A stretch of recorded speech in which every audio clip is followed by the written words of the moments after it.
My dear brothers and sisters, for many people, they are afraid to come closer to God because they think they have to change their life. They have to give up some of the bad habits.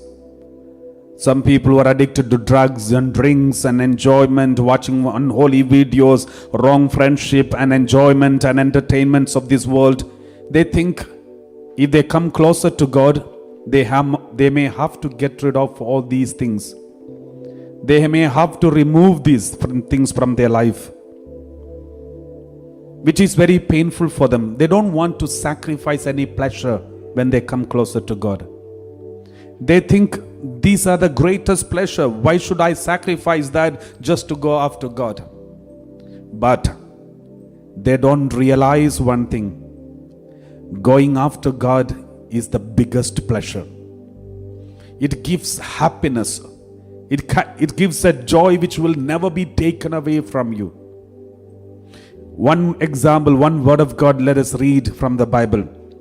Psalm chapter 4 verse 7. Psalm chapter 4 verse 7. The psalmist David is praying in front of God. God, you have put gladness in my heart more than when their grain and wine abound. More than the food of this world and the wine and drinks and drugs of this world, you have put in me the gladness in my heart. What does it mean? It means more than the joy of this world, more than the drinks and drugs and enjoyment, watching videos, unholy videos, making friendship, more than everything or anything of this world. Lord, you have put gladness in my heart. My dear brothers and sisters, this is a wrong impression that if we go after God, we will lose many of the pleasures of the world.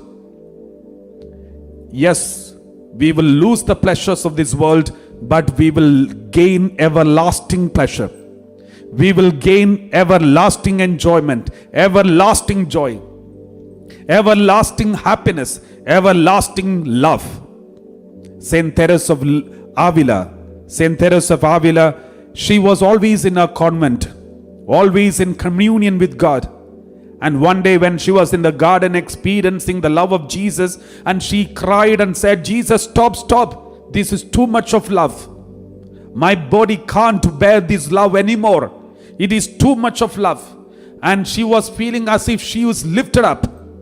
So much of love, and she didn't want to miss it, but at the same time she found it is too much for her body.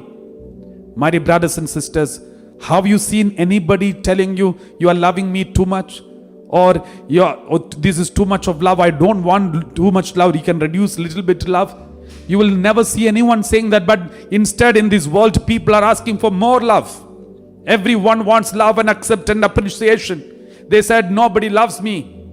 And even they tell their wife and husband, do you really love me? Every now and then, this is the frequent statement, do you really love me? But here, a child of God who is experiencing the love of the Heavenly Father, Son and the Holy Spirit, and she is crying and said, Lord, this is enough.